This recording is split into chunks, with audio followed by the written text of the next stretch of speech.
So ಎಷ್ಟು ಖುಷಿಯಾಗಿದ್ದೀನಿ ಅಂದರೆ ನನ್ನ ಲೈಫಲ್ಲಿ ಇವತ್ತೇನೋ ನಾನು ಖುಷಿಯಾಗಿರೋದು. ಅದು ಬಿಗ್ ಬಾಸಿಂದ ಕಾಲ್ ಬರುತ್ತೆ ಅಂತ ನಾನು ಕನ್ಸಲ್ಲೂ ಅನ್ಕೊಂಡಿರ್ಲಿಲ್ಲ. ಅಂತೂ ಇಂತೂ ಬಿಗ್ ಬಾಸ್ ಸೆಲೆಕ್ಟ್ ಆದೆ, ಅಂತೂ ಇಂತೂ ಕಾಲ್ ಬಂತು. Love you all. ನೋಡೋದ ಬಿಗ್ ಬಾಸ್. ನಮಸ್ಕಾರ ಸ್ವಾಮಿ. ನಾನು ಅವತ್ತು ಬಾಯಿ ಏರ್ಕೊಂಡು ಹೇಳ್ದೆ ನಿಮಗೆ, ಬಿಗ್ ಬಾಸ್ ಕರ್ಕೊಳ್ಳಿ ಸರ್, ನಾನು ಜನಗಳಿಗೆ ಹೆಲ್ಪ್ ಮಾಡ್ತೀನಿ, ಬಡವರ ಬಗ್ಗರಿಗೆ ಹೆಲ್ಪ್ ಮಾಡ್ತೀನಿ, ಅಂಗವಿಕಲರಿಗೆ ಹೆಲ್ಪ್ ಮಾಡ್ತೀನಿ ಅಂತ. ಅದು ಕಿವಿ ಕೇಳಿಸಿಲ್ಲವಲ್ಲ ನಿಮಗೆ? ನಮಸ್ಕಾರ ವೀಕ್ಷಕರೇ, ಸುದ್ದಿ ಗಾಳಿಪಟಕ್ಕೆ ಸ್ವಾಗತ. ಇವತ್ತಿನ ನಮ್ಮ ಸುದ್ದಿ ಬಿಗ್ ಬಾಸ್ ಕನ್ನಡ ಸೀಸನ್ 11 ಕಾರ್ಯಕ್ರಮಕ್ಕೆ ಕೌಂಟ್ಡೌನ್ ಸ್ಟಾರ್ಟ್ ಆಗಿದೆ. ಪ್ರೋಮೋ ನೋಡಿದವರಿಗೆಲ್ಲರಿಗೂ ಕೂಡ ಸಾಕಷ್ಟು ಕುತೂಹಲ ಇರುವಂಥದ್ದು. ಅದರಲ್ಲೂ ವಿಶೇಷ ಏನಂದ್ರೆ ಸರ್ಪ್ರೈಸ್ಗಳು ಸಿಕ್ಕಾಪಟ್ಟೆ ಇದಾವಂತೆ ಈ ಸೀಸನ್ನಲ್ಲಿ. ಸೆಲೆಬ್ರಿಟಿಗಳ ಜೊತೆಗೆ ಕಾಮನ್ ಪೀಪಲ್ಗೂ ಕೂಡ ಅವಕಾಶ ಸಿಗ್ತಾ ಇದೆ. ಕಳೆದ 3-4 ಸೀಸನ್ನಲ್ಲಿ ಅವ್ರದೇ ಕೂಡ ದರ್ಬಾರು ಜೋರು ನಡೀತಾ ಇತ್ತು. ವೀಕ್ಷಕರೇ, ನಮ್ಮ ಕನ್ನಡದ ಬಿಗ್ ಬಾಸ್ ಶೋ ತುಂಬಾನೇ ವಿಶೇಷ. ಯಾಕಂದ್ರೆ ಮನೆ ಮಂದಿ ಎಲ್ಲ ಕೂತ್ಕೊಂಡು ನೋಡುವಂತಹ ಫ್ಯಾಮಿಲಿ ಎಂಟರ್ಟೈನ್ಮೆಂಟ್ ರಿಯಾಲಿಟಿ ಶೋ ಅಂದ್ರೆ ಬಿಗ್ ಬಾಸ್ ಕನ್ನಡ ಮಾತ್ರ. ಅದಕ್ಕೆ ಮುಖ್ಯವಾಗಿ ಕಾರಣ ಅಂದ್ರೆ ಕಿಚ್ಚ ಸುದೀಪ್ ಅವರೇ.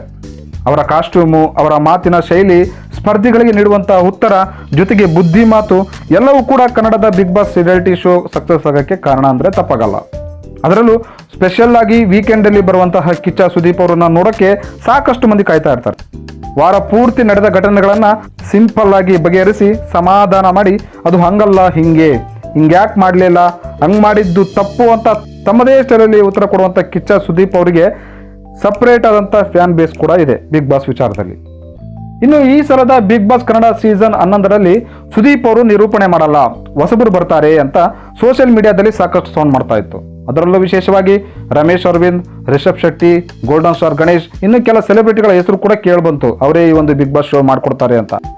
ಆದ್ರೆ ನಮ್ಮ ಕನ್ನಡಿಗರಿಗೆ ಬಿಗ್ ಬಾಸ್ ಅಂದ್ರೇನೆ ಕಿಚ್ಚ ಸುದೀಪ್ ಅವರೇ ಅಂತ ಸಾಕಷ್ಟು ಪರ ವಿರೋಧ ಕೂಡ ಚರ್ಚೆ ಆಗಿತ್ತು. ಇದೆಲ್ಲದಕ್ಕೂ ಸ್ವತಃ ಚಾನಲ್ ಅವರು ಪ್ರೋಮೋ ಮೂಲಕ ಉತ್ತರ ಕೊಟ್ಟಿದ್ದಾರೆ, ಕಿಚ್ಚ ಸುದೀಪ್ ಅವರೇ ಬಿಗ್ ಬಾಸ್ ಕನ್ನಡ ಶೋ ನಡೆಸ್ಕೊಡ್ತಾರೆ ಅಂತ.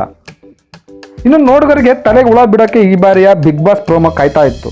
ಹೊಸ ಪ್ರೋಮೋದಲ್ಲಿ ಏನೆಲ್ಲ ಇತ್ತು ಅಂದ್ರೆ, ಬಿಗ್ ಬಾಸ್ ಮನೆಯಲ್ಲಿ 2 ಮನೆಗಳು ಇದಾವೆ ಅಂತ ಸುದ್ದಿ. ಏನದು 2 ಮನೆ? ಬಿಗ್ ಬಾಸ್ ಅಂದ್ರೇನೆ ಒಂದೇ ಮನೆ ಅಲ್ವಾ? ಸಾಕಷ್ಟು ಮಂದಿ ಮೆದುಳಿಗೆ ಕೆಲಸ ಕೊಟ್ಟಿದ್ರು, ಈಗ ಸ್ವಲ್ಪ ನಿರಾಳ ಆಗ್ಬೋದು. ಏನಂದ್ರೆ ಬಿಗ್ ಬಾಸ್ ಪ್ರೋಮೋದಲ್ಲಿ ತೋರಿಸಿರುವಂತದ್ದು 2 ಮನೆಗಳು ಅಂದ್ರೆ ಸ್ವರ್ಗ ನರಕ ಎನ್ನುವಂತಹ ಕಾನ್ಸೆಪ್ಟ್ 2 ಇದಾವೆ ಅಂತ ಅರ್ಥ.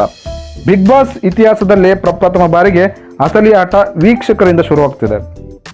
ಮನೆಯೊಳಗೆ ಹೋಗುವ ಸ್ಪರ್ಧಿಗಳ ಹೆಸರು ನಾವು ಹೇಳ್ತೀವಿ, ಅವರು ಸ್ವರ್ಗಕ್ಕೆ ಹೋಗ್ಬೇಕಾ ಅಥವಾ ನರಕಕ್ಕೆ ಹೋಗ್ಬೇಕಂತ ನೀವು ಡಿಸೈಡ್ ಮಾಡಿ ಅಂತ ಸುದೀಪ್ ಅವರೇ ಸ್ವತಃ ಡೈಲಾಗ್ ಅಲ್ಲಿ ಹೇಳಿರುವಂತದ್ದು. ಇನ್ನು ವೀಕ್ಷಕರೇ, ಕಳೆದ ಬಾರಿ ಬಿಗ್ ಬಾಸ್ ನಲ್ಲಿ ಸಾಕಷ್ಟು ಬದಲಾವಣೆಗಳು ಆಗಿದ್ವು. ಈ ವರ್ಷದ ಬಿಗ್ ಬಾಸ್ ಶೋ ತುಂಬಾನೇ ವಿಶೇಷವಾಗಿರಲಿದೆ ಎಂಬುದು ಕಿಚ್ಚನ ಡೈಲಾಗ್ ನಲ್ಲಿ ಇತ್ತು.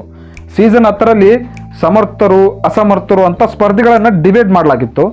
ಸ್ಪೆಷಲ್ ಏನಂದ್ರೆ ಅಸಮರ್ಥರ ಗುಂಪಲ್ಲಿದ್ದಂತ ಕಾರ್ತಿಕ್ ಮಹೇಶ್ ಅವರು ವಿನ್ ಆದ್ರು, ಅದೆಲ್ಲರಿಗೂ ಗೊತ್ತಿರುವಂತ ವಿಚಾರ. ಇನ್ನು ಈ ವರ್ಷದ ಬಿಗ್ ಬಾಸ್ ಇನ್ನು ಸ್ಪೆಷಲ್ ಆಗಿರಲಿದೆ.